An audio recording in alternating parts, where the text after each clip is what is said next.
ও দয়ার নবী আছেননি বাড়িতে? ভিতর থেকে কে যেন বলে দিলেন, নাই নাই, নবীজি বাড়িতে নাই। ওয়াজ করনি দুইটা চোখের পানি আমার নবীর বাড়ির সামনে রেখে গেল। কি রাখলো? কি রাখলো? চোখের। চলে গেলেন, মায়ের আদেশ, চলে যেতে হয়, দেরি করা যাবে না। কিছুক্ষণ পর আমার নবী, মায়ার নবী উপস্থিত। বাড়ির সামনে দাঁড়ায় নবী একটা চিৎকার মারছে, বাড়িতে কে আসো গো? আমার ওয়াজ করনি বুঝি আসছিল। আল্লাহু আকবার বলো। না দেখে ভালোবাসায় যদি এত জ্বালা রে, আজকে কারা না দেখে নবীর ভালোবাসায় বসে আছো? ওয়াজ করণীর মতো পাগল হইয়া কারা মাহফিলের আয়োজন করেছো? তোমাদের জীবন ধন্য হইয়া গেছে। হযরতে ওয়াজ করণী চলে গেলেন, আমার নবী বাড়ির সামনে দাঁড়াইয়া চোখের পানি ছেড়ে দিলেন। তোরা কে, কোথায় রে? আমার ওয়াজ করণী আসছিল, তোরা বসতে দিলি না। লোকেরা বলেন, হুজুর কেমনে জানেন আসছিল?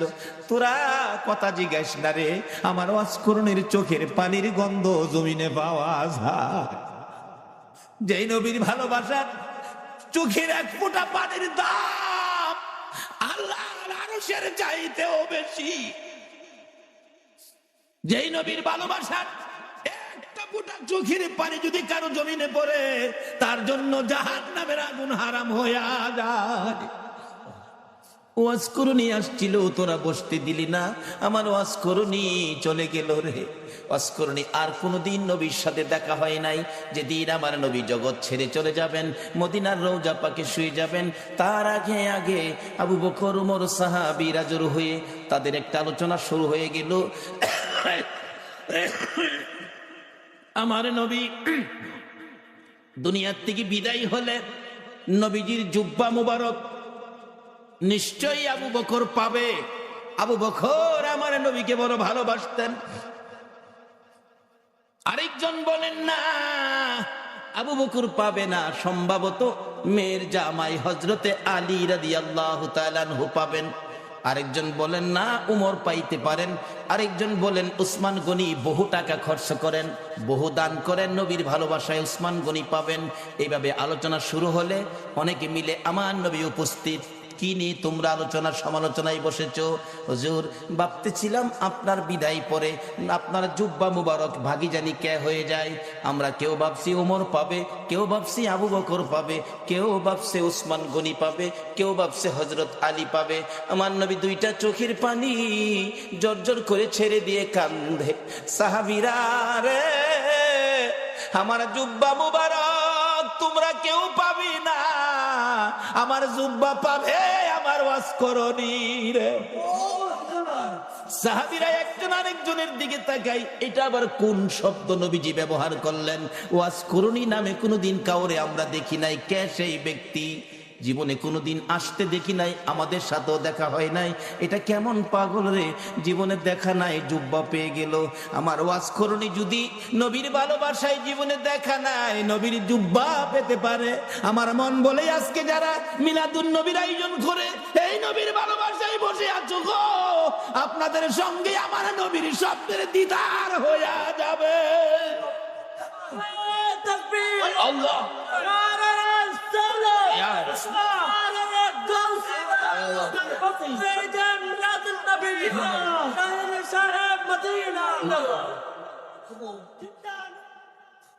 বাবারা, ভাইরা, হযরতে ওয়াজ করণীর জন্য আমার নবী জুব্বা বাজেট করেছে না দেখে ভালোবাসায়। আমরাও তো না দেখে ভালোবাসায় বসে আছি। আজকে কি আমাদের নবী আমাদের জন্য একটা বাজেট কি নবী দিতে পারে না? নবী যে বাজেট করতে পারে এই বিশ্বাস কি আপনাদের আছে?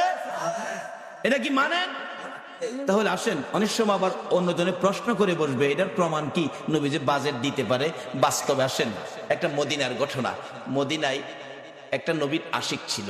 নবীর আশিকটা নবীজির রওজা পাকের পাশে পড়ে থাকে, খায় না। মানুষে কয় তুই খাইতি না, মইরা যাবি তো? কয় খাইতাম না। কেন খাইতি না? যে নবীর বাড়িতে আইছি, নবী যদি খাওয়ায় তাইলে আমি খাবো, না হয় মইরা যাবো, খাইতাম না। রোজার পাশে বইটা রয়েছে। নবীজি স্বপ্ন যুগে একদিন বললেন, এই পাগল, তুই যে পাগলামি করতেছস, আমি খাওয়াইলে খাইবি, এখন কি আমার চুলাই কি রান্না হয়? পাগল কয় রান্না টান্না বুঝি না, আপনি খাওয়াইবেন খামু, না খাওয়াইলে মরে যাবো। কি করব? নবীজি একদিন স্বপ্ন যুগে এসে 2টা রুটি, নবী পাক স্বপ্নে 2টা রুটি দিয়ে গেলেন। আচ্ছা বলুন, নবীজির স্বপ্ন কি স্বপ্ন না বাস্তব? বিশ্বাস করেন? তাইলে আপনি ইমানদার। যেই নবীর ওই রকম এক একজন ইমানদারের জন্য 10টা পৃথিবীর সমান একটা জান্নাতের বাজেট। নবীজির স্বপ্ন কি স্বপ্ন না বাস্তব? যদি কেউ নবীজিকে স্বপ্নে দেখেন, কোনো সন্দেহ নাই সরাসরি নবীকে দেখছে। কারণ নবীর সূরত ইবলিশ ধরার ক্ষমতা নাই। 2টা রুটি নবী দিলেন। অনেক সময় স্বপ্নে আমরাও তো কিছু পাই, কিছু খাই, এরকম হয় না? হয় না? এক বেচারা স্বপ্নে দেখে চিকন চাইলের পোলাও, দেশি চাউল, দেশি মুরগির রান দেওয়ার আগে হাই খাইতাছে, স্বপ্নে খুব খাইতাছে। এবার যে মুরগির রানের তে গোস্ত ছুড়াই তো টান দিছে না, হাত গিয়া বাড়ি অল্লি না লাগছে। বাড়ি অল্লি তো চিল্লানি মারছে, আমারে মাইরা লাইছে রে, মাইরা লাইছে। চিল্লানিতে কিন্তু হ্যার ঘুম ভাঙছে। ঘুম ভাঙছে পরে কই কি হয়েছে, কি হয়েছে? কই তুমি আমার নাক ভাঙ্গা লাইছে। কই দেখ নাক ভাঙলে ভাঙছে, যে একটা খাউন খাইছি। বাড়ি অল্লি কই আমি পাশে এত খাউন খাইলা, আমারে কইলা না কি খাইছি একটু দেখি। তাড়াতাড়ি করে বাতি জ্বালাইছে, বাতি জ্বালাইয়া দেহে খাতা ছিঁড়া মুহ দিয়া থুয়ে রাখছে। আমরা স্বপ্নের খাওয়ান হইলো খাতা ছিঁড়া। বলুন নবীজির স্বপ্নে দেওয়া কি খাতা ছিঁড়া? আসুন না সেই নবীর পক্ষে যায়। আল্লাহু আকবার বলুন। ওই আশিক বলেন, পাগল বলেন, আমি 2 রুটি পাইয়া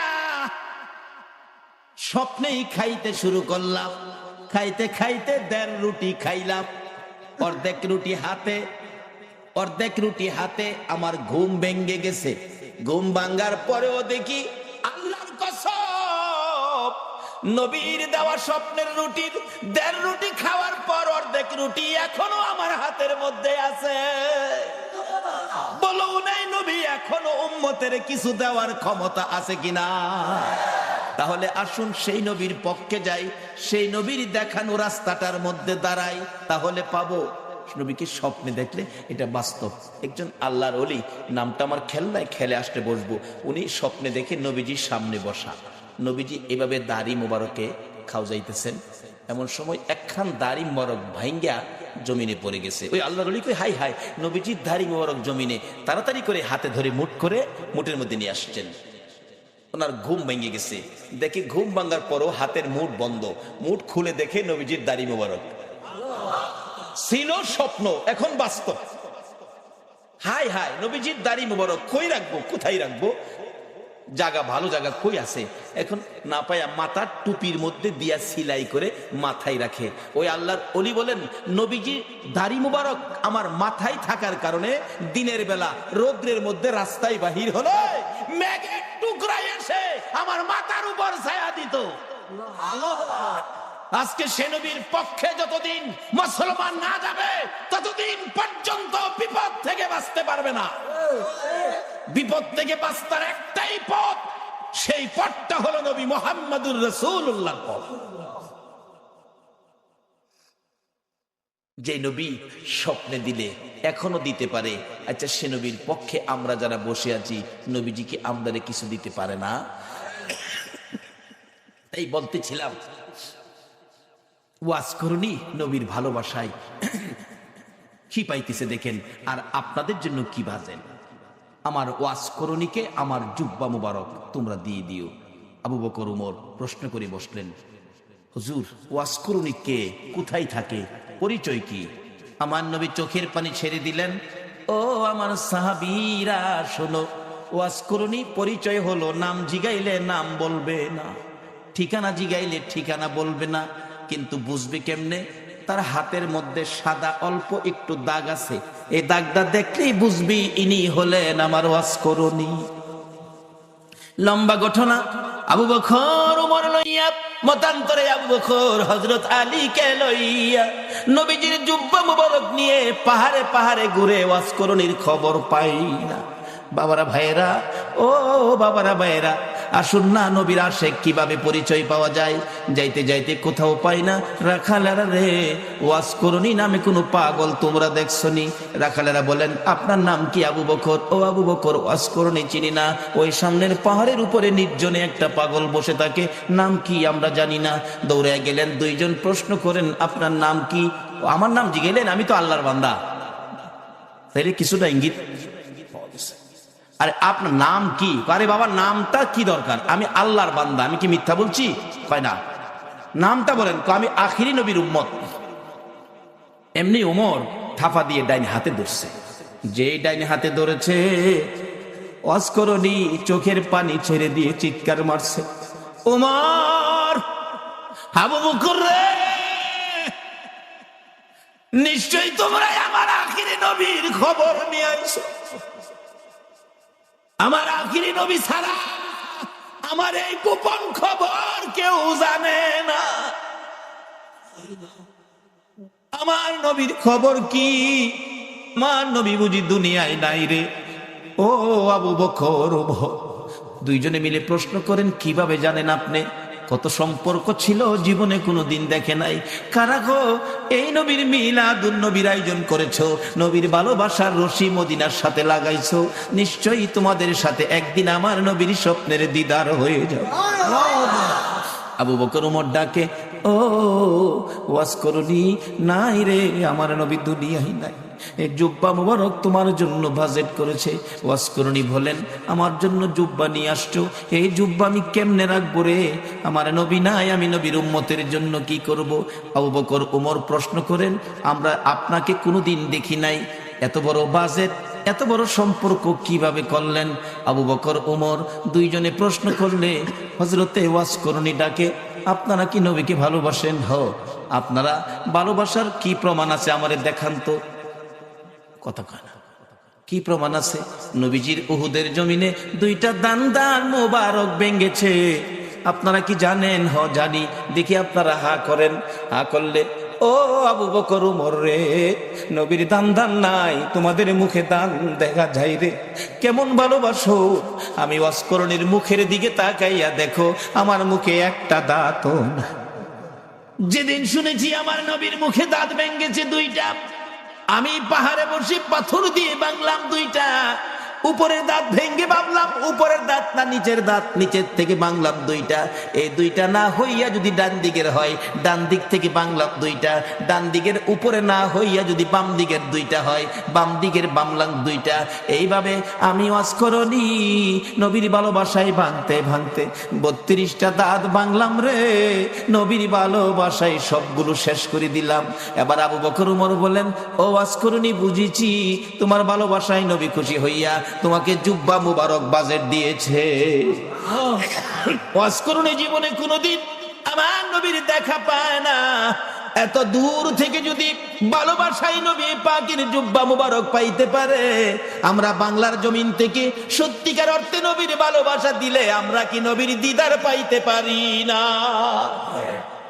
বাবারা, কোন নবী? যেই নবীর কথা মানার জন্য আমার আল্লাহ বলেছে কবর যাওয়ার আগে মুসলমান হও। মুসলমান কিভাবে হবেন? কোন কায়দায়, কোন আদর্শে মুসলমান হবেন? আল্লাহ বলেছে তোমরা আমার নবীর কথা মানো। কোন নবী? যেই নবী সকল সৃষ্টির জন্য রহমত। এখন এই নবীর কথা আপনারা মানা দরকার আছে কিনা? তাহলে কবর গিয়া পাইবেন খাউন, আর যদি না মানেন কবর গিয়া পাইবেন আগুন। কিভাবে আগুন, কিভাবে খাউন?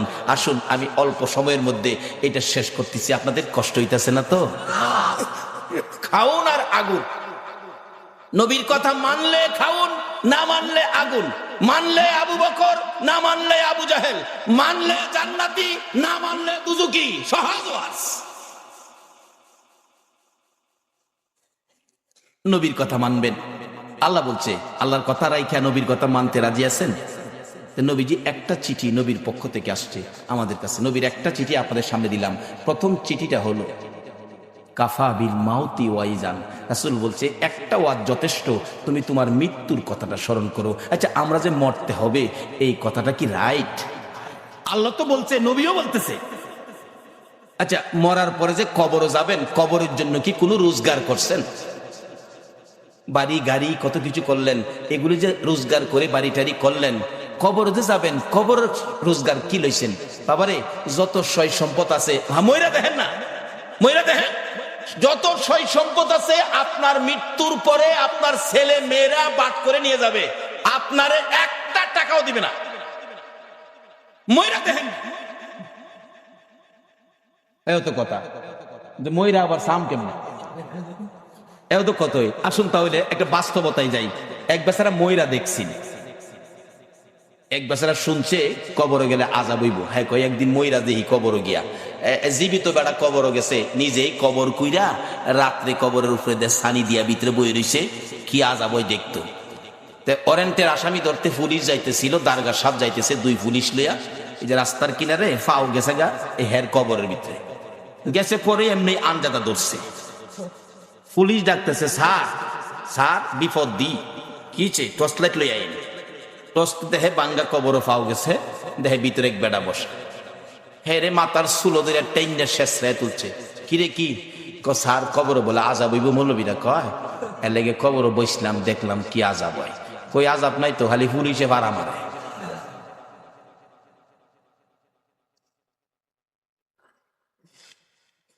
পরে আঞ্জাদা ধরলাম, পরে দেখলাম যে চুলো দুইটা টাইনে তুললেন, এই তো আর আযাব কই। পুলিশ দু তিন বাড়ি ফুটকির মধ্যে দিচ্ছে, ফাতলামি করতে আর জায়গা ফাসলা। সকালবেলা মানুষ দেখছি মৌলবীরা যে কই কবর আযাব দেখতেইছি, ফইলা এক পুলিশে ভাড়া মারে। পরে আরেকটাই চুলো দুইটা টাইনে তুলে, আরেকটাই দুইটা ফুটকিত বাড়ি দেয়, এরপরে যা বাড়ি এহেন আছে। আচ্ছা আসলে কি কবর আযাব এটা? এই বেটা মরার আগে মইরা দেখছি। ও যুবক, কবরের আযাব পাকিস্তানের ঘটনা, 91 সনে মাসিক পত্রিকার খবর।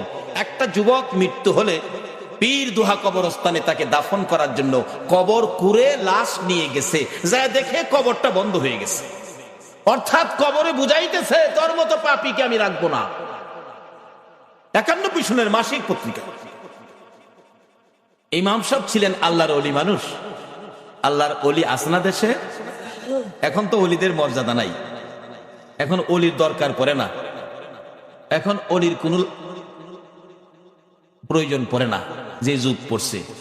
আবার মাঝে মাঝে দেখি পরে যখন বন্যায় সারা দেশ পানির নিচে নাইগা, তখন দেখছি রেডিও সেন্টারে গান দেয়, ওলি আল্লাহর বাংলাদেশ, কয় না, শহীদ গাজীর বাংলাদেশ, তাদের হস্তে রহম করুন আল্লাহ। লজ্জা করে না তাদের হস্তে তাদের দোয়া যে দাও? বিপদে বললে বুঝি ওলি দরকার পড়ে, এরপরে ওলি লাগে না। মুসলমানদের তিনটে শক্তি, একটা হলো তাওহীদ, আর একটা হলো রিসালাত, আর একটা হলো বেলায়াত। বেলায়াতের শক্তির হাতগুলি কত পাওয়ার, এই হাতগুলি কেন বন্ধ করা হলো? এই জন্যই বাংলার মুসলমান বিপদে পড়লো। তার আগে নবীর চিঠি হাতে নেন, নবীর চিঠি, আর দুনিয়া মাজরাতুল আখিরা। বাবারে যুবক, দুনিয়ায় বন্ধুর চিঠি পাইলে 3 বার করে পড়ো বন্ধুর চিঠি। বান্ধবীর চিঠি পাইলে দরজা বন্ধ করে পড়ো। ওই নবীর চিঠি পড়ো যে নবী 63 বছর জিন্দেগি উম্মতি উম্মতি বলে কাঁদছে, এখনো সোনার মদিনায় শুইয়া শুইয়া আমার নবী 24 ঘন্টা উম্মতি উম্মতি বলে কান্দে। বলুন এই নবীর পক্ষে থাকা আমাদের দরকার আছে কিনা? বাবারা ভাইয়েরা, এই নবীর চিঠির মর্যাদা যদি দিতে পারেন ভাগ্য ভালো হয়ে যাবে। চিঠির মর্যাদা দিয়েছেন ওমরের জীবনী খুলুন, হযরত ওমর নবীর চিঠি নয়, নবীর আদুরের নাতি ইমাম হুসাইন রাদিয়াল্লাহু তাআলা আনহুর চিঠির মর্যাদা দিয়ে ওমরের জীবন তো ধন্য হয়ে গেল। হুসাইনের চিঠির মর্যাদা দিয়ে যদি ওমরের জীবন ধন্য হয়, নবীর চিঠির মর্যাদা দিলে বলুন আমাদের জীবন ধন্য হবে কিনা? ওমর নবীর চিঠি নয়, আদুরের নাতি হুসাইনের চিঠির মর্যাদা কিভাবে দিয়েছেন? হুসাইন, ওমর যখন মদিনার রাষ্ট্রপতি, হুসাইন এবং ওমরের ছেলে আব্দুল্লাহ দুইজন খেলাধুলা করতে যাইয়া এক পর্যায়ে হুসাইন বলে ফেললেন ওমরের ছেলেরে, গোলামের বাচ্চা গোলাম। আব্দুল্লাহ কয়, হুসাইন আমারে গোলামের বাচ্চা গোলাম কইছেন? বুঝছেন আমার বাবা রাষ্ট্রপতি, বাগেরে থাপ্পড় দেয়, চিনেন না আমার বাবারে? বাড়িতে গিয়ে আব্বা ওমর কি? হুসাইন আমারে কয়, আমি বলে গোলামের বাচ্চা গোলাম, আপনি বলে বড় গোলাম, আমি বলে বাচ্চা গোলাম। ওমর হাসে, আব্বা আপনি হাসেন, বিচারটা করতে হবে। ওমর ডাকে, ও আব্দুল্লাহ, যার বিরুদ্ধে বিচার দিয়েছ তার বিচার করার ক্ষমতা আমার নাই। আব্দুল্লাহ, যেই নবী সেজদায় গেলে হুসাইন নবীর ঘাড় মুবারকে বসে থাকে, হুসাইন ঘাড় মুবারকে বসে থাকলে আমার নবী নামাজের তাসবিহ 5 বার 7 বার 9 বার 11 বার হুসাইন নামে না। নবী চাইলেন নামাইতে, কেন? আল্লাহ নি প্রশ্ন করে বসে, বন্ধু গো, নামাজের সেজদায় গিয়ে নাতি কাঁধে লইয়া পড়ে আছো, নাতি পাইয়া কি আমি আল্লাহর কথা ভুলে গেছো? চাইছিলেন ঘাট থেকে নামাবেন, এমনি সময় আমার আল্লাহ বলেন, জিবরাইল রে, আমার বন্ধুর কানে খবর দে, হুসাইন আমার বন্ধুর ঘাড়ে বসা আছে, আমি আল্লাহর কাছে বড় ভালো লাগে, যতক্ষণ পর্যন্ত হুসাইন ইচ্ছা করে না নামবে রে, ততক্ষণ পর্যন্ত যেন আমার বন্ধু সেজদায় পড়ে থাকে। এই হুসাইনের বিচার করার ক্ষমতা আমি উমরের নাই। না বাবা, বিচার করতে হবে, যাও, জুমার দিন বিচার হবে মসজিদে নববীতে। ওমর রাষ্ট্রপতি মিম্বরে উঠে ঘোষণা দিলেন, হুসাইন আছেন? হ্যাঁ। আমার ছেলেরে গোলামের বাচ্চা গোলাম কইছেন? হ্যাঁ কইছি। তা আমি তো রাষ্ট্রপতি, আমি তো কোনো গোলাম না, আমারও গোলাম কইলেন, ছেলেরে বাচ্চা গোলাম কইলেন, কই গোলামি করলাম? ও ইমাম হুসাইন আঙ্গুল ইশারা করে বলে, ওমর, আমার সামনে বড় কথা কইেন না, আপনি কি আমার নানার গোলামি করেন নাই?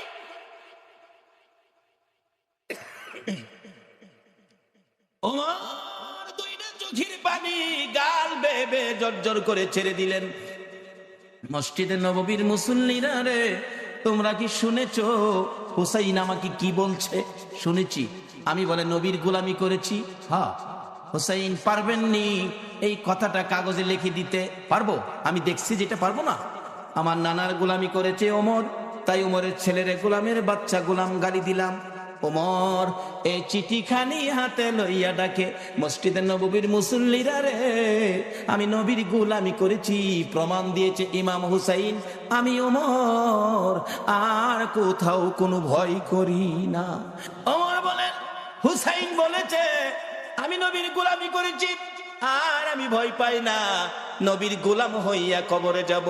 ও মুসল্লিরা, আমি উমর যদি মৃত্যুবরণ করি, হুসাইনের চিঠির মর্যাদা দিলেন ওমর, আমি উমর যদি মৃত্যুবরণ করি, আমার কাফনের ভিতরে ঢুকাইবার আগে হুসাইনের লেখা চিঠি রে, নবীর গোলামি করেছি, আমার হাতের মধ্যে দিয়ে, আমার হাতটা কাফনের মধ্যে দিয়ে দিও। আমার আল্লাহ কই, উমর রে, আমার নবীর আদরের নাতি হুসাইনকে ভালোবাসা দিলে, আমার নবী মদিনার রওজাত থেকে বলুন এই ভালোবাসার খবর পাইছে কিনা? হুসাইনের চিঠির মর্যাদা দিয়ে ওমরের অবস্থা কি? ওমর রাষ্ট্রপতি, মসজিদে নববীর মধ্যে নামাজের ভিতরে ওমরের কলিজার মধ্যে ছুরির আঘাত করেছে, জামাতের মধ্যে ওমর ঢলে পড়ে গেছে, রক্তে মসজিদে নববী লাল লাল হয়ে গেছে, মুসল্লিদের পায়ের নিচে জামাতের মধ্যে রক্ত যাইতেছে, মুসল্লিরা নামাজের মধ্যে চিৎকার মারছে, কার রক্ত রে?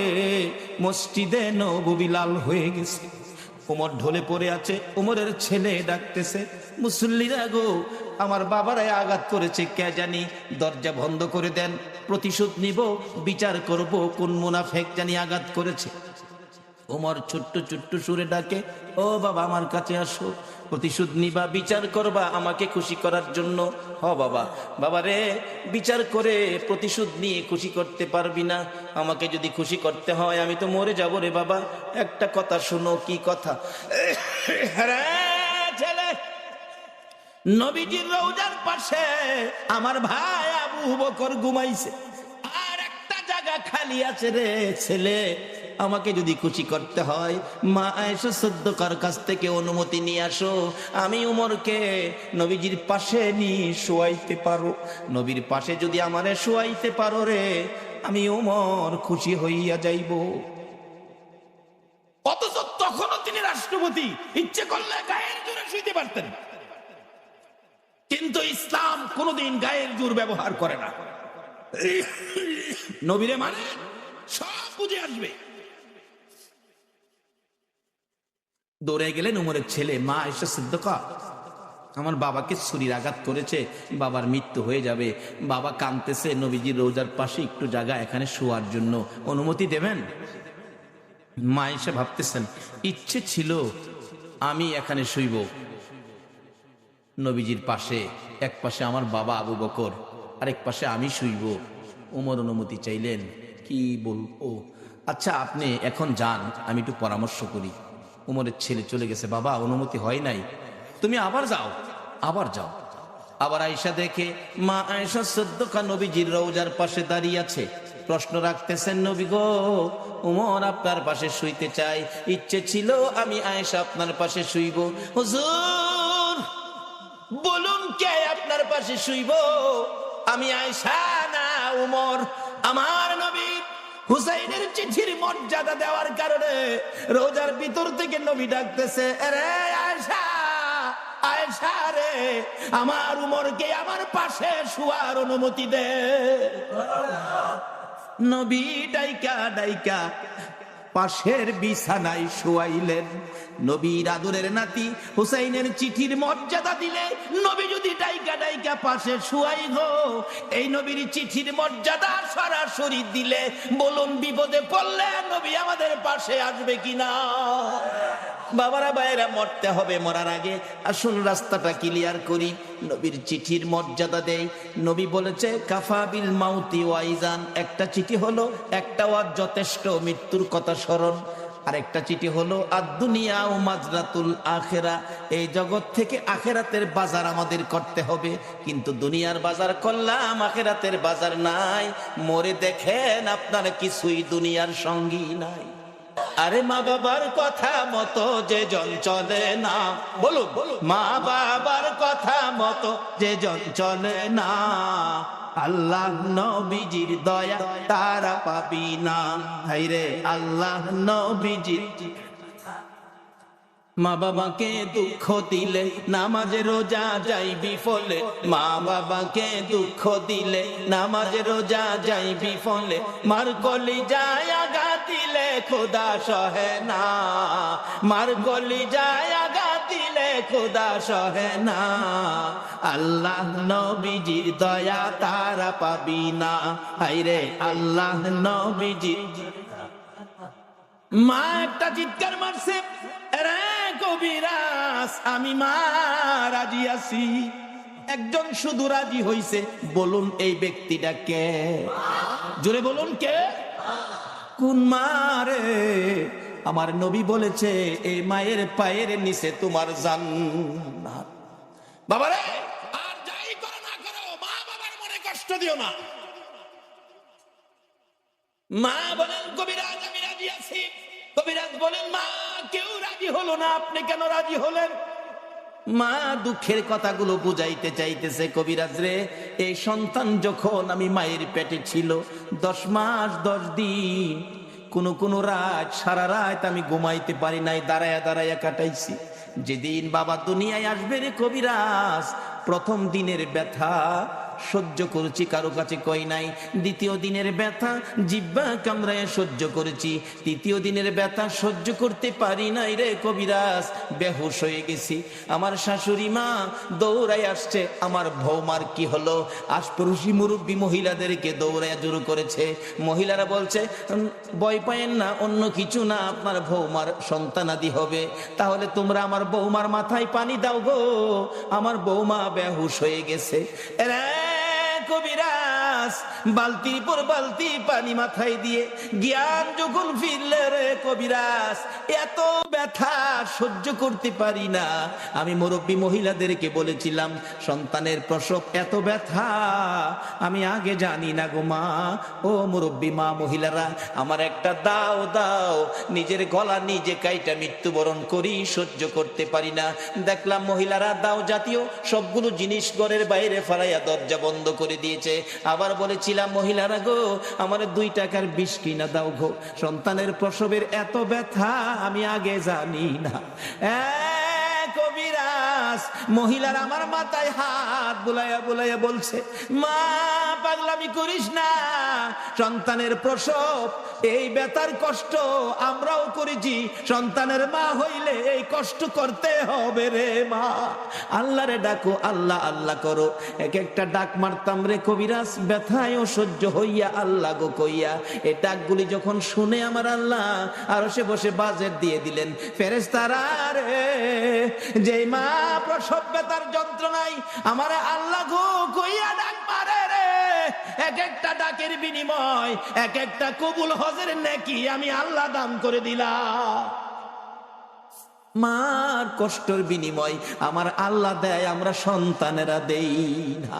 বাবারে, ভালোবাসতে পারেন নবীকে, মসজিদ বানাইতে পারেন, মাদ্রাসা বানাইতে পারেন, নামাজ পড়তে পারেন, রোজা করতে পারেন, হজ করতে পারেন, যাকাত দিতে পারেন, মুফতি মুহাদ্দিস মুফাসসির হইতে পারেন, মক্কা মদিনার ইমাম সাহেব যদি হয়ে যাও, এই মা বাবারে যদি কষ্ট দাও গো, আমার নবীর সুপারিশ নসিব হবে না। নবীর ভালোবাসার সাথে এই সম্পদগুলো পরিষ্কার রাখুন, মা বাবার সাথে সম্পর্ক ভালো রাখুন। আসলে মা আপন, নবীজি বলে গেছে, মার পায়ের নিচে জান্নাত, যার পায়ের নিচে জান্নাত, এর চেয়ে দামি মানুষ পৃথিবীতে আর নাই। এই মার দাম নাই, এই মার ইজ্জত নাই, এই মার কদর নাই, এই মার সম্মান নাই। তাহলে রোজগার কি করেছেন? নবীর চিঠি বাড়িতে নেন। নবী বলেছে, আর দুনিয়া ও মাজরাতুল আখেরা, দুনিয়াটা আখেরাতের বাজার। বাবারে, কবর সামনে, কার জানি কবে ডাক আসে।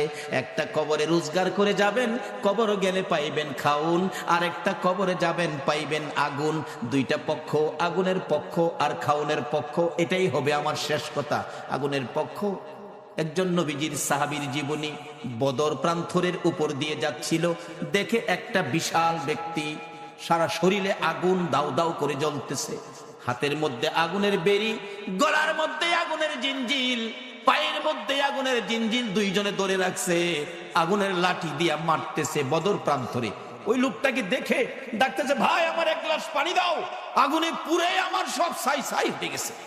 ওই 2 জন লোক বলতেছে, চলে যাও, পানি দিও না। নবীজির সামনে হাজির, ইয়া রাসূলুল্লাহ, বদর প্রান্তরের উপর দিয়ে আসতেছিলাম, এই ঘটনা দেখলাম, ব্যাপারটা কি, ঘটনাটা কি? নবীজি বলেন, শোনো, যারে দেখছো কবর থেকে আগুনের ধাও ধাও করে পুড়তেছে, যারে দেখছো এই লোকটাই হলো আবু জাহেল। আগুনের জিঞ্জিল বাঁধা যারা ধরে রাখছে তারা হলো ফেরেশতা, আগুনের ডান্ডা দিয়ে মারতেছে, তারা শাস্তি দিতেছে। এইভাবে শাস্তি চিরকাল তার হবে কবরের মধ্যে। এই আগুন দাউ দাউ করে জ্বলবে। আমার কাছে পানি চাইছিল, পানি দিতে নিষেধ করলো, তো তার কপালে পানি নাই, পানি কোনোদিন সে পাবে না। নবীর পক্ষ নেয় না বিদায়, আবু জাহেলের কবরে আগুন। আর আপনারা যারা নবীর পক্ষ নিলেন, নবীর পক্ষে কবর গেলে কি এটাই হবে শেষ কথা? আমার নবীর একজন আদুরের ভালোবাসার সাহাবী ছিলেন, মদিনার ঘটনা। যেই সাহাবীটার নাম কিতাবে আসছে আসওয়াদ, আরবি হলো আসওয়াদ, বাংলা হলো কালো, কালামিয়া। নবীজি একদিন ডাকে, আসওয়াদ, বিয়ে করছো? জি না হুজুর। বিয়ে করবি? হুজুর বিয়ে করুম, যে আমি তো কালো, কেউ পছন্দ করে না। নবী বলেন, আমি তোমার বিয়ের ব্যবস্থা করব। আচ্ছা, নবীর পক্ষে গেলে বলুন, নবী বিয়ের ব্যবস্থা করবে না? আমি ব্যবস্থা করব। হুজুর আপনি করবেন? আচ্ছা ঠিক আছে। নবীজি একটা চিঠি লিখছে, আসওয়াদ এই নাও, এই চিঠিটা মদিনার বড় বাড়িটা আছে না, বড় বাড়ির মালিকের হাতে দিও। বড় বাড়ির মালিক যায় দেখে বাড়ির সামনে বসা, আসসালামু আলাইকুম চাচা। ওয়ালাইকুম সালাম ভাতিজা। নবীজি চিঠি পাঠাইছে। আরে বলো কি, বসাতে দাঁড়ায় গেছে। নবীর চিঠি খুলে দেখি লেখা, তোমার সুন্দরী মেয়েটাকে আমার কালো সাহাবীর কাছে বিয়ে দিয়ে দাও, ইতি রাহমাতাল লিল আলামিন। চুমা খাইয়া বুকে লাগাইছে, হাই হাই কি ভাগ্য, নবী চিঠি পাঠাইছে, আমার সুন্দরী মেয়েটাকে কালো সাহাবীর কাছে বিয়ে দিতাম। কিতাব লেখে মেয়েটা এত সুন্দরী ছিল, মদিনার মধ্যে একটা সুন্দর কোনো মেয়ে ছিল না। এই জন্য মদিনার মানুষ তারে মদিনার হুর কইয়া ডাকতো। কিতাবে আসছে হুরে মদিনা। এই নবীর পক্ষ ধরুন, বসে আছো নবীর পক্ষে, কার সেই নসিব? চিন্তা করতেছে, সাহাবিটা লিখলো কালো, মেয়েটা সুন্দর, কালো নবীজি লিখছে মানতে হবে। ছেলেটা যে কালো, কেমন কালো জানি, চায় দেখতেছে ভালো করে, চায় দেহে, আরে পা বাড়ি একবারে জাহাজ মার্কা। আসলে এমন কালোই ছিল, এখনো মদিনায় কালো বংশের লোক আছে, গেলে দেখতে পারবেন। আসওয়াদ জি, কালো, আমি একটু মেয়ের সাথে পরামর্শ করলে ভালো হয়, নবীজি পাঠাইছে। বাবা তুমি এখন যাও, তোমার আমি পরে জানাবো, মানে মেয়ের সাথে পরামর্শ করবো। যুবক যাইতেছে, আসওয়াদ মনটা কষ্ট, মাথা চুলকায়, হুজুর কইছিলাম না, ওই তো না, মানে পছন্দ করে না। আল্লাহ কো, আসওয়াদ রে, আরে যেই নবী আঙ্গুলি ইশারা করলে আকাশের চাঁদ দুই টুকরা হয়, আর এই নবীর লেখা চিঠি বিফল যাইতে পারে না। আজকে যারা নবীর পক্ষে বসে আছেন, আপনাদের এই কষ্ট বিফল যাইতে পারে না। আমি আবদার করব, এই কষ্টের বিনিময় আল্লাহ যেন নবীর স্বপ্নের দিদার নসিব করে দেয়। মনটা কষ্ট, আল্লাহ কয় না, হবে না, ব্যবস্থা করতেছি। মহিলার মধ্যে আল্লাহ পাক রহম দিলেন, মহিলা দৌড়ায় এসে সুন্দরী মেয়ে। বাবা যুবক আসছিল কালো, খুশি, মনটা কষ্ট যাইতেছে, ব্যাপার কি? মা এই যে নবী চিঠি পাঠাইছে, তোমার বিয়ের প্রস্তাব, কালো ছেলে, ভাবলাম তুমি রাজি হও কিনা, এই জন্য বিদায় দিলাম। মেয়েটা চিঠিটা হাতে নিয়ে চুমা খাইয়া বুকে লাগাইয়া ডাকে, বাবা এত নিষ্ঠুর কেমনে হইলা গো? যেই নবীর কথা মানার জন্য আমার আল্লাহ বলেছে, এই নবীর কথা আমার বিয়ের প্রস্তাব। বাবা আমি কালো আর সুন্দর বুঝি না, আমি নবীর কথা মানি রে।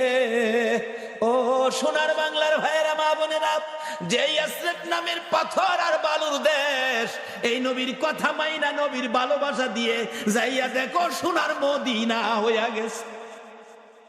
আজকে সোনার বাংলা নাম দিয়ে নবীর ভালোবাসা দিতে পারলাম না, বিদায় সোনার মানুষ হইতে পারলাম না। মদিনার মহিলারা পর্যন্ত আমার নবীরে কত ভালোবাসে। নবী জীবনী, নবী যুদ্ধে রওনা হলেন, একজন মহিলা 6 মাসের একটা বাচ্চা ছেলে কোলে লইয়া রাস্তায় দাঁড়াইয়া দাঁড়াইয়া কান্দে। আমার নবী বলেন, মহিলারে বাচ্চা কোলে লইয়া কান্দো, ব্যাপার কি হুজুর? মহিলারা যুদ্ধে যাওয়া নিষেধ হয়ে গেছে, আমার আর কেউ নাই গো, আপনার পক্ষে কারে আমি যুদ্ধে দিব? ও মা বোনেরা, তোমার কোন সন্তান এই মাহফিল কমিটির সদস্য গো? তোমার ভাগ্য ভালো, ওই মদিনার মহিলা নবীর পক্ষে দেওয়ার জন্য কুলের সন্তান লইয়া দাঁড়াইয়া রইছে। আজকে কোন মায়ের সন্তান এই মিলাদুন নবীর কমিটির সদস্য হয়েছে? মাগো তোমার জীবন ধন্য। হুজুর আমার এই ছেলেটাকে যুদ্ধের ময়দানে নিয়ে যান, আমার আর কেউ নাই, কাকে আপনার পক্ষে দিব? নবীটি হাসে, এ কি বললা তুমি? 6 মাসের শিশু, সে কি যুদ্ধ করতে পারবে, তীর মারতে পারবে? এবার ডাকতেছে মহিলাটা, হুজুর জানি সে পারবে না, কিন্তু আমার মনে বড় দুঃখ, না জানি নবীর গায়ে কেউ আঘাত করে গো নবী, আমার ছেলেটারে নিয়ে যান, তীর যদি মারতে নাও পারে, আমার মন বলে কাফের বেঈমানেরা যদি আপনার দিকে লক্ষ্য করে তীর মারে গো নবী, এই তীরগুলো আপনার গায়ে লাগার আগে আগে আমার ছেলেটারে তীরের সামনে তুলে ধরে রাখবে। তীর খাইয়া আমার 6 মাসের ছেলে দুনিয়ার থেকে বিদায় হয়ে যাবে, আমি মায়ের কোনো দুঃখ থাকবে না, কিন্তু রাসূলের গায়ে যেন আঘাত না লাগে। মদিনার মহিলারা পর্যন্ত এইভাবে আমার নবীরে ভালোবাসতেন। আজকে ইয়াসরিব নামের পাথরের দেশ সোনার মদিনা হয়ে গেছে। এবার মেয়েটা ডাকতেছে, বাবা গো আমি সুন্দর আর কালো বুঝি না, নবী চিঠি পাঠাইছে, নবীর কথা মানতে যাইয়া সুন্দরী মেয়ে কালোর কাছে বিয়ে বসতে রাজি হয়ে গেলা। বাবা ডাক দেন, যাইতেছে গা, নবী কষ্ট পাবে। মদিনার মহিলারা পর্যন্ত নবী কষ্ট পাবে এই কাজ করতে রাজি না। ডাক দেন, বাবা তো আগেই রাজি। আসওয়াদ কালামি আসেন, দাহের সাইজ দেখা যা ভালোই, বিয়াটা যদি হয় আপনারা কি দাওয়াত দিলে যাইবেন? কেউ রাজি না, যাইতেন না? বুঝছি কিছু টাকা পয়সা লাগে হয়তো, বিয়াত গেলে এলিগে রাজি না। আরে এই বিয়ার টাকা লাগতো না, রাজি কিনা কন? যাওন লাগতো না, বিয়া হয়ে গেছে। আসেন। আসসালামু আলাইকুম চাচা। ওয়ালাইকুম সালাম বাতিজা, কি ব্যাপার? বাবা আমার মেয়ে তো রাজি হয়েছে। করতে রাজি হলে তো খুশির ব্যাপার, আল্লাহ তো রাজি হইতো না, রাজি করাইছি। নবীর পক্ষের বেইজ্জতি হতে পারে না, এটা আল্লাহ দেবে না। বাবা শুনেন, মহারণার টাকা আনছেন? আসওয়াদ কয়, মহারণার টাকা? নবীর চিঠি ছাড়া আমার কাছে আর কিছু নাই। আচ্ছা, এই নবীর চিঠি থাকলে আর লাগে কিছু? নবীর চিঠি কিছু নাই। মেয়েটা কয়, আব্বা আপনি না ধনী মানুষ, নবী যখন পাঠাইছে মনে হয় গরিব লোক, মহারণার টাকা দেওয়ার জন্য আপনি তাকে কিছু সাহায্য দেন। কেমন মেয়ে, বাবারে পরামর্শ দেয়, নবী খুশি হইব কোন কাজে দেন, নবী খুশি হইব, আল্লাহ খুশি হইব, সাহায্য, যৌতুক না সাহায্য। মেয়ের পরামর্শ দিলেন, আসওয়াদ নেন, এটা মহারণা দিয়েন। আবার জিগায়, আসওয়াদ আজকে বিয়ে হলে একটা নতুন কাপড় কিনতে পারবি, টাকা আছে?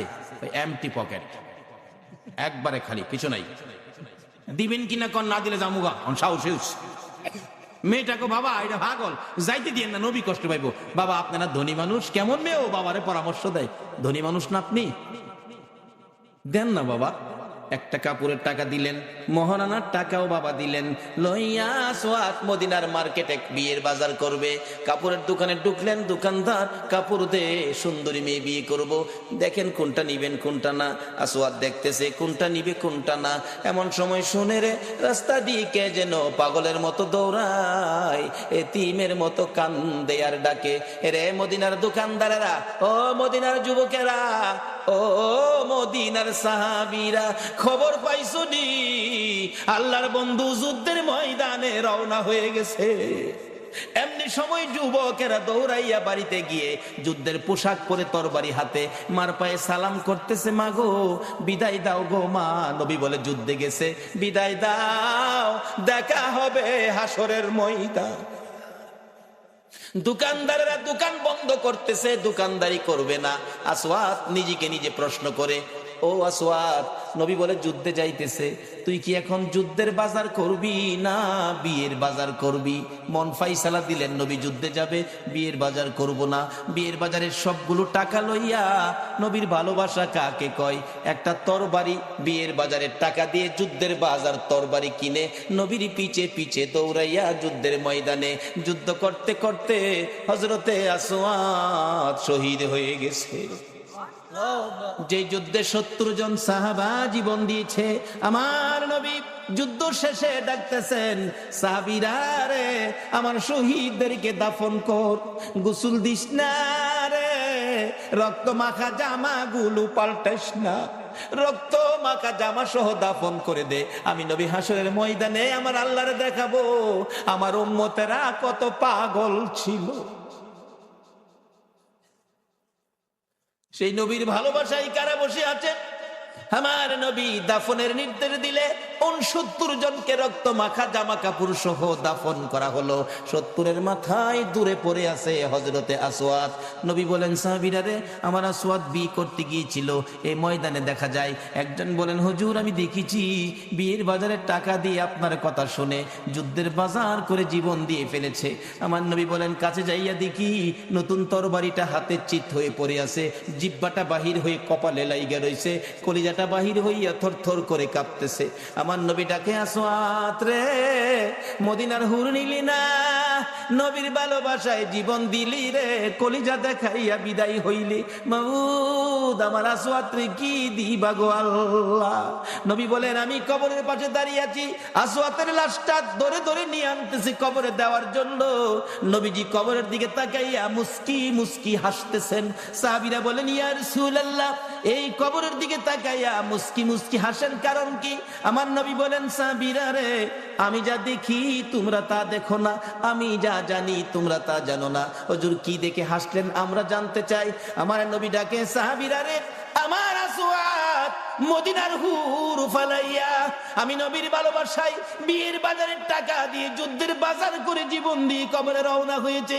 আমি তার কবরের পাশে দাঁড়াইয়া দেখি রে, মদিনার হুরের পরিবর্তে রে আসওয়াতের কবরে জান্নাতের হুর পাঠাইয়া দিছে। একটা পক্ষ হলো জান্নাতে খাউন, কবরের মধ্যে জান্নাতের হুর, আরেকটা পক্ষ হলো কবর আগুন। যেই পক্ষটা নবীর দুশ্মন, এটার কবরে হবে আগুন, আর যেই পক্ষটা নবী ভালোবাসছে, নবীর পক্ষে ছিল, এই পক্ষটাই হবে জান্নাতের খাউন, আর কবরে হবে জান্নাতের হুর। বাবারা, কবরে যখন যাইতেই হবে, এই পক্ষটা ধরুন, যেই পক্ষটায় কবরে গেলে, যেই নবীর ভালোবাসাই কবরে গেলে দুনিয়ার হুরের পরিবর্তে জান্নাতের হুর কবর আসে, সেই পক্ষটাই হলো মিলাদুন নবীর পক্ষ, সেই পক্ষটাই হলো ঈদে মিলাদুন নবীর পক্ষ, সেই পক্ষটা হলো এই নবীর ভালোবাসা, এই নবীর কথাগুলো মানা। আল্লাহ আমাদের সকলকে এই নবীকে ভালোবাসা, এই নবীর কথা মানার তৌফিক দান করুক। সকলে বলুন আমিন। আসুন দেখি কার ইমানি শক্তি কত। ওই নবীর উপর দুরুদ সালাম মদিনা পাঠাইতে আপনারা কে কে রাজি? আসুন নবীর উপর দুরুদ সালাম মদিনা পাঠাইয়া নবী সালাম রব্বির হামহুমা কামা রব্বায়ানি সগীরা। রব্বুল আলামিন জান্নাতের বাগানে বসে জান্নাতি মেহমান লইয়া তুমি যার প্রেমে সব বানাইছো, ওই নবীর আশেক পাগল লইয়া বাংলার জমিন থেকে দুরুদ সালাম মদিনা পাঠাইছি গো আল্লাহ। আমাদের দুরুদ সালাম গুলো পাখির মতো উড়াইয়া উড়াইয়া দয়ার নবী মায়ার নবীর রওজা আতহারে পৌঁছাইয়া দাও। আল্লাহ গো মিলাদুন নবীর উসিলাই, আজকের মাহফিলের উসিলাই, দুরুদ সালামের উসিলাই আমরা যারা হাত বানাইছি, আমাদের তামাম জিন্দিগির গুনাহগুলো ক্ষমা করে দাও। মাবুদ, জানি দুনিয়ায় থাকবো না, আমাদের আগে যারা আসছিল সবাই বিদায় হয়ে গেছে, কবে জানি আমরা বিদায় হয়ে যাই। জানি পৃথিবীতে থাকবো না, তারপরেও শয়তানের দোকাই পড়ে, দুনিয়ার মায়ায় পড়ে যত গুনাহ করেছি সবগুলো গুনাহ এই মাহফিলের উসিলাই মাফ করে দাও। আল্লাহ গো, মাফ যদি না করো, কবে জানি মৌতের চিঠি দিয়ে আজরাইল পাঠাইয়া দাও। কবে জানি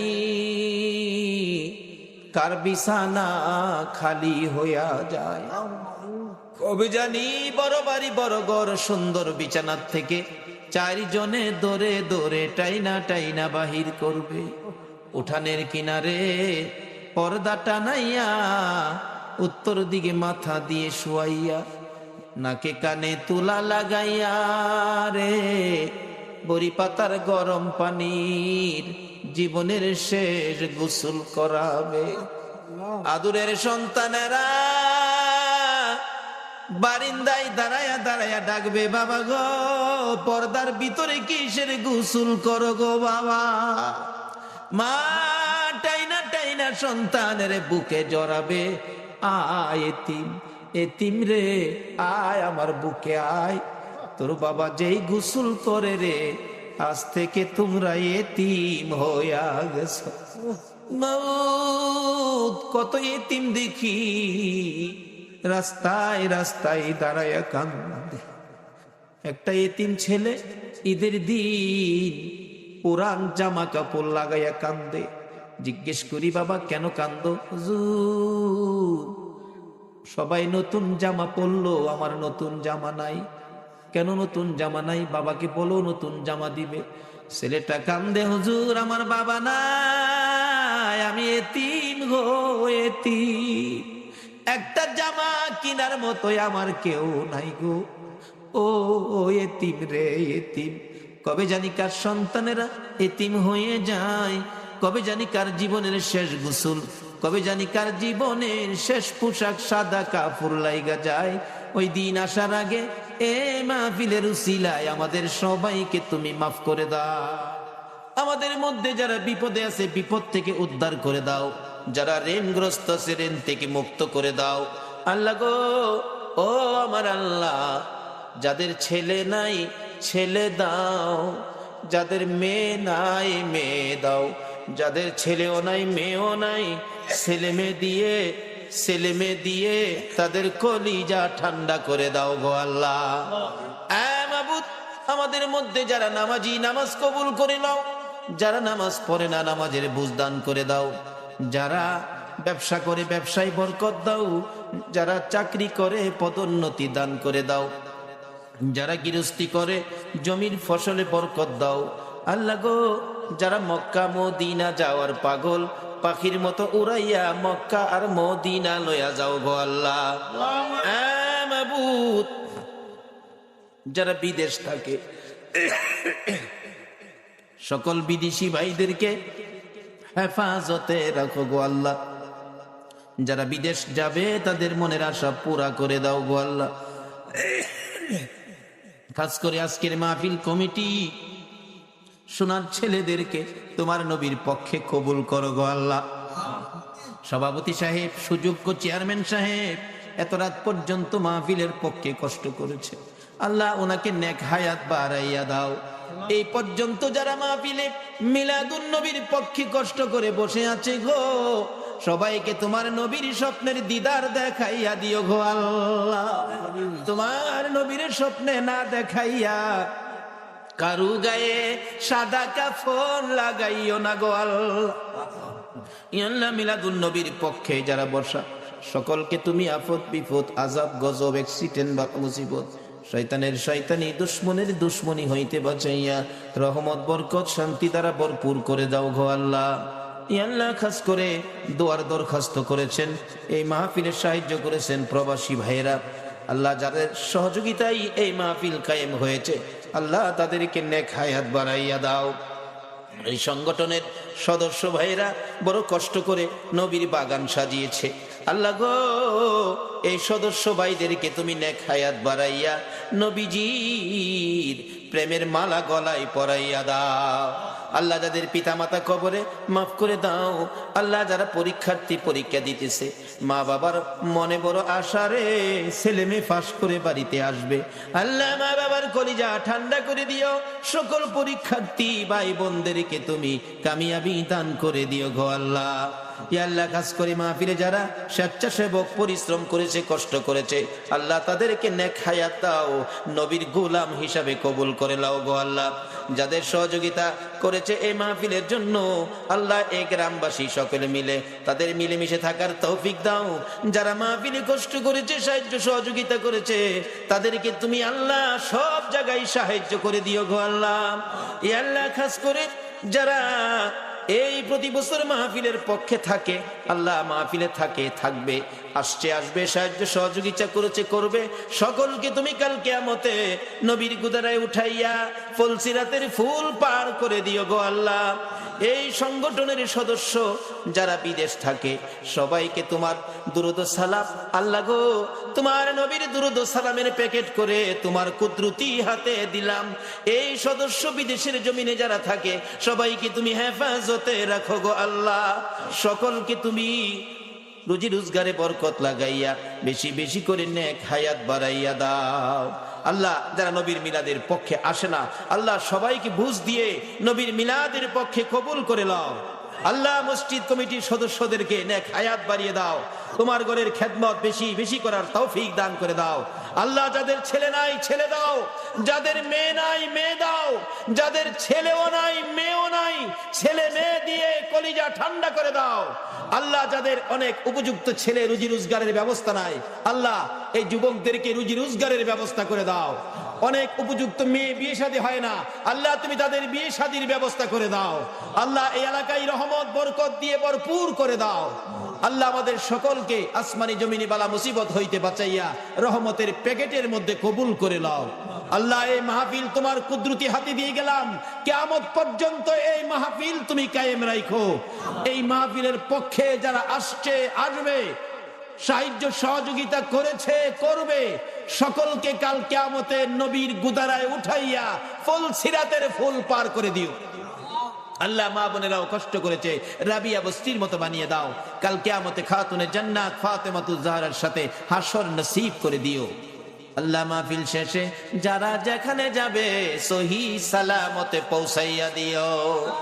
সাল্লাল্লাহু তাআলা আলা খায়রি খালকিহি মুহাম্মাদিন ওয়া আলা আলিহি ওয়া আসহাবিহি আজমাইন বিহাক্কি লা ইলাহা ইল্লাল্লাহু মুহাম্মাদুর রাসূল। করো নামাজ রোজা কায়েম করো সুন্নিয়াত, আমল করো নামাজ রোজা কায়েম করো সুন্নিয়াত। জিন্দাবাদ জিন্দাবাদ জিন্দাবাদ নবী নবীজির আশিক যিনি মরে ও মরে না তিনি, নবীজির আশিক যিনি মরেও মরে না তিনি, কাফন পরে ঘুমিয়াছে গাউসুল আজম বগদাদ, কাফন পরে ঘুমিয়াছে গাউসুল আজম বগদাদ।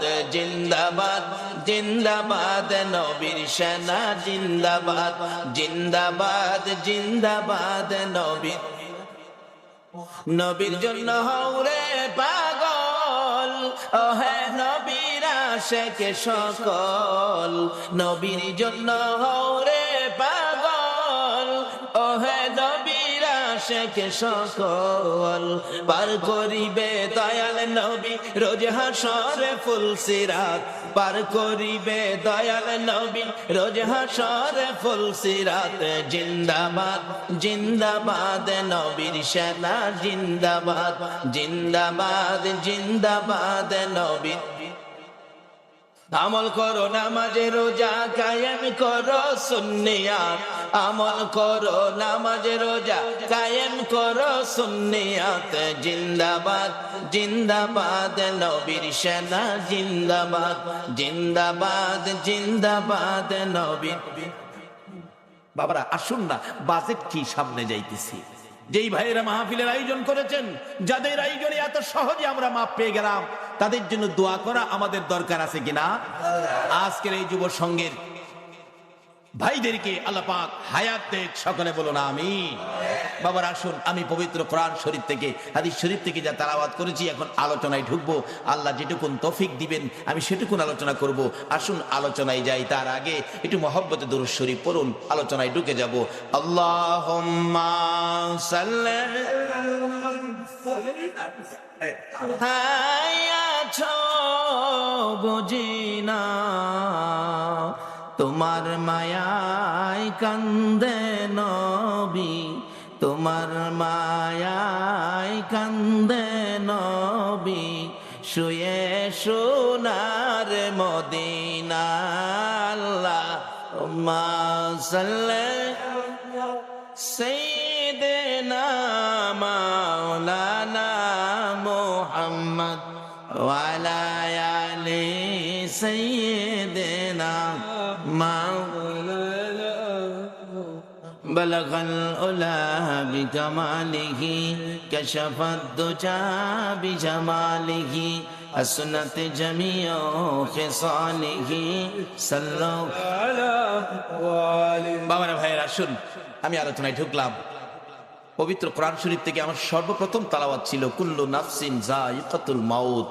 আপনারা কি আল্লাহর কোরআন শরীফ মানেন? সবাই মানেন তো?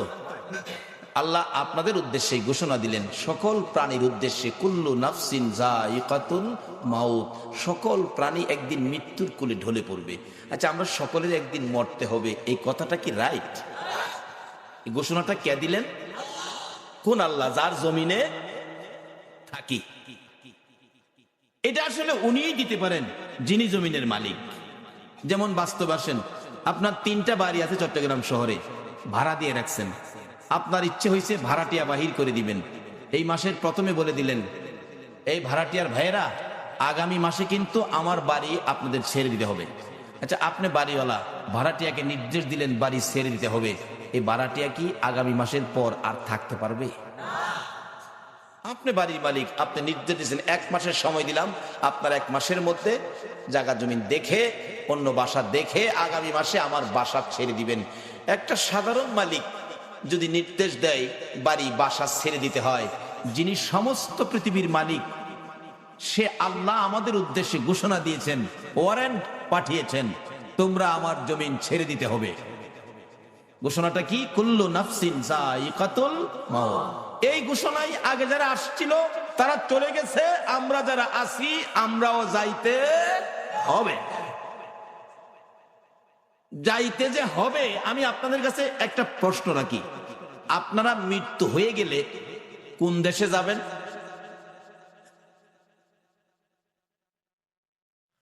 কবরে যাবেন না? আখেরাত তো এখন না, আখেরাত তো বহু দূরে। প্রথম কই যাবেন? সবাই বলুন কই? আচ্ছা, কবরে যে যাবেন, কবরের অবস্থা কি জানেন? আমি যে বললাম 2টা লাইন আছে, একটা লাইনে যদি কবরও যাইতে পারেন তাইলে কবর পাবেন খাউন খাউন। কোরআন শরীফে বলছে আল্লাহ, বাল আহিয়াউন ইনদা রাব্বিহিম ইরযাকুন। আল্লাহু আকবার বলুন। একটা লাইনে কবরে গেলে পাইবেন খাউন, আর একটা লাইনে কবরে গেলে পাবেন আগুন। আপনারা কি আগুনের লাইনে যাবেন না খাউনের লাইনে যাবেন? সবাই কি খাউনের পক্ষে? তাইলে মৌলবীরা দোষ দিয়েন না, খালি মৌলবীরা খায়। আপনারা সবাই কিন্তু খাউনের পক্ষে, কি ঠিক নেই?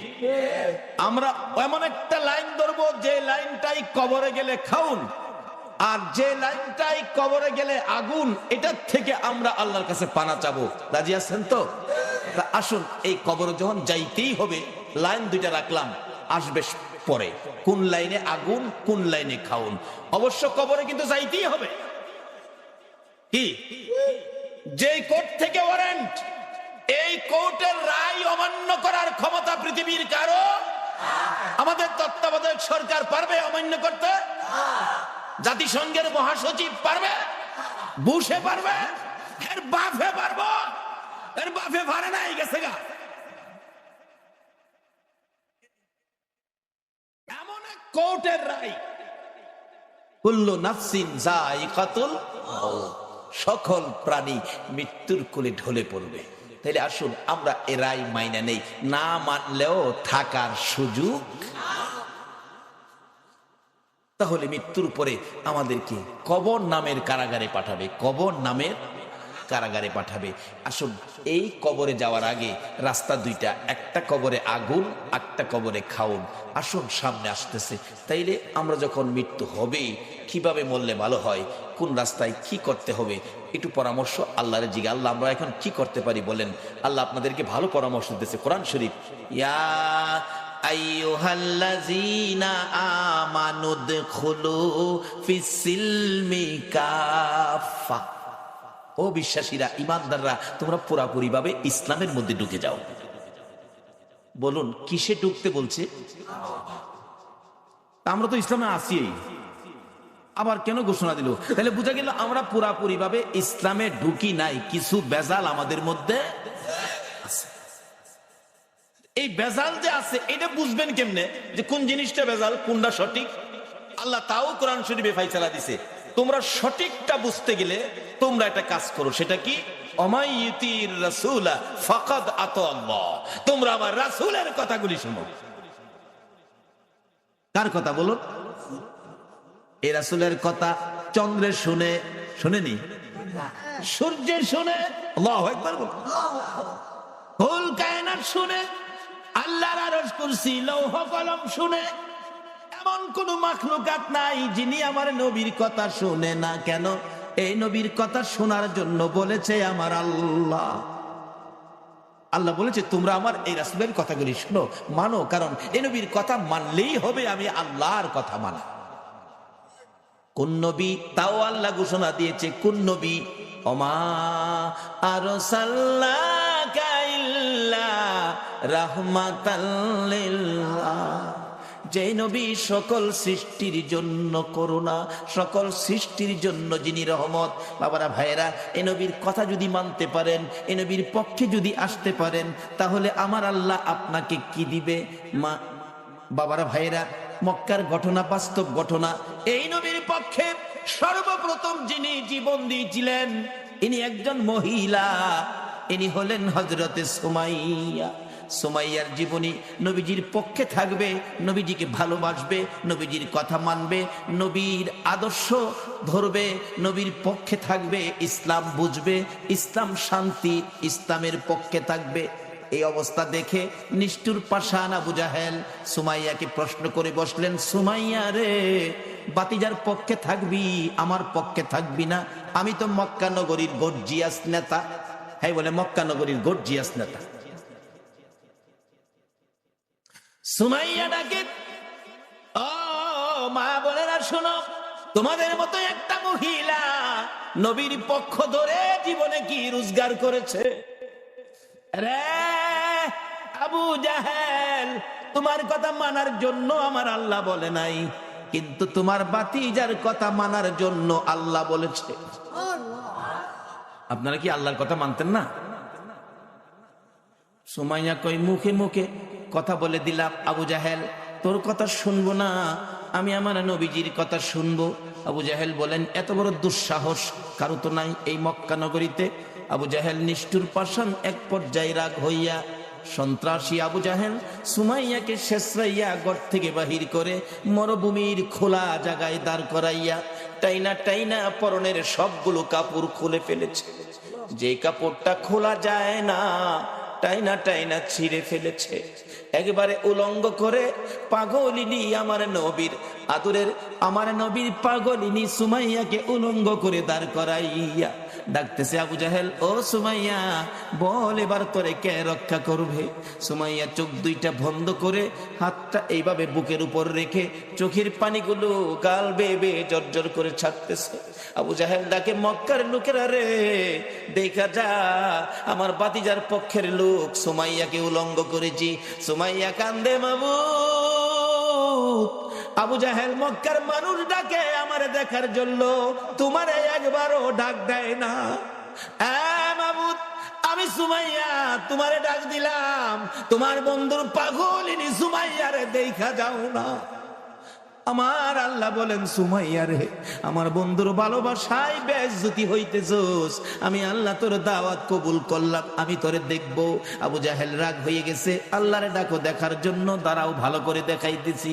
ঘরের ভিতরে যাইয়া বল্লম নিয়ে বেরিয়ে আসলেন আবু জাহেল।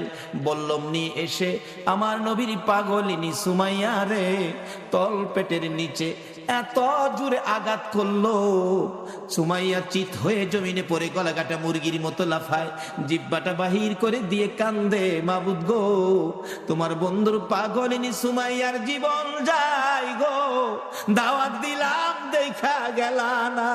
আমার আল্লাহ ডাকে, জিবরাইল রে আমার বন্ধুর পাগলিনী সুমাইয়ার জীবন যায় কাঁদতেছে দেখার জন্য, আমি আল্লাহ কেমনে খালি হাতে দেখবো রে? আমার জান্নাতুল ফেরদাউসটা উঠাইয়া দে, বন্ধুর পাগলিনী সুমাইয়ারে আমার জান্নাতুল ফেরদাউস দান করে দিলাম। এই নবীর পক্ষ ধরে হযরতে সুমাইয়া মহিলা হইয়া কবরে যাওয়ার সময় জান্নাতুল ফেরদাউস হাতে লইয়া ওই কবরের মধ্যে ঢুকেছে। আপনারা কি জান্নাত নিবেন না জাহান্নাম নিবেন? জান্নাত নেওয়ার রাস্তাই হলো নবী মুহাম্মদুর রাসূলুল্লাহর রাস্তা। শুধু জান্নাত নয়, আজকে যারা নবীর ভালোবাসায় বসে আছেন, আপনারা কি কেউ নবীজিরে দেখছেন? কেউ দেখছেন না? এই নবীর ভালোবাসা দেখেন নাই, বাংলার জমিনে বসে আছেন, এইভাবে আপনাদের মতো ভালোবাসায় নবীরে দেখে নাই। হযরতে ওয়াসকরণী 7 বছর বয়স নবীরে ভালোবাসে। কয় বছর? কিন্তু ওয়াসকরণী পিতাহারা হয়ে গেলেন। মার গলায় ধরে কান্দে, মাগো বাবা নাই, সংসার কেমনে চলবে? মা বলেন, বাবা চিন্তা করো না, আল্লাহ চালাবে। ওয়াসকরণী সম্পূর্ণ সংসারের দায়িত্ব নিতে হলো। 7 বছর বেড়া বকরি দুম্বা লইয়া পাহাড়ে পাহাড়ে যায়, বেড়া বকরি দুম্বা ছেড়ে শুধু গুনগুন গুনগুন করে গান গায়, দয়ার নবী মায়ার নবী গো, আপনি আমার জীবনের জীবন। বলুন, দয়ার নবী মায়ার নবী গো, আপনি আমার। ওয়াসকরণী নবীর দেখে নাই এই চোখে, শুধুমাত্র নবীর ভালোবাসার গান গাই, দিন যাই রাত্র যাই, মাঝে মাঝে পাহাড়ের চূড়ায় নিরিবিলি বসে নবীর ভালোবাসার গান গাই। এদিকে কারো কারো দুম্বা, কারো কারো বকরি বাগে থাফাইয়া নিয়ে যায়। মাঝে মাঝে বিচার যায় মায়ের কাছে, ও ওয়াসকরণীর মা, তোমার ওয়াসকরণীর বেড়া বকরি দুম্বা অনেকগুলি বাগে নিয়ে গেছে। মার কাছে বিচার গেলে, বাড়িতে আসলে ওয়াসকরণী জিজ্ঞেস করে, মা বাবা গো তোমার বেড়া বকরি দুম্বা বলে বাগে খাইছে, তুমি কইছিলা? মা আমি কাছে ছিলাম না, তাহলে খবরটা কি?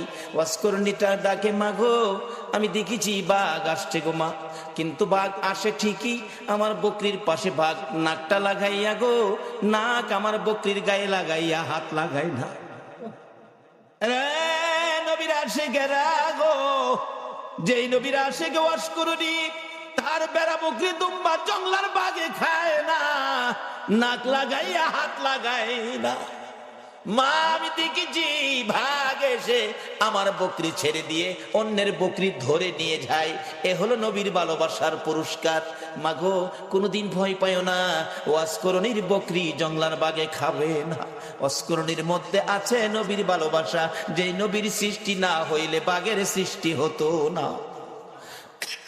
ওয়াসকরণী একদিন মাকে বললেন, মা আমাকে একটু অনুমতি দিবেন, আমি নবীর সাথে দেখা করে আসি। যাও বাবা, দেরি করো না, তাড়াতাড়ি আইসো। নবীজি বাড়ির সামনে চোখের পানি ছেড়ে ছেড়ে ডাকেন, আমার নবী আছেন নি বাড়িতে?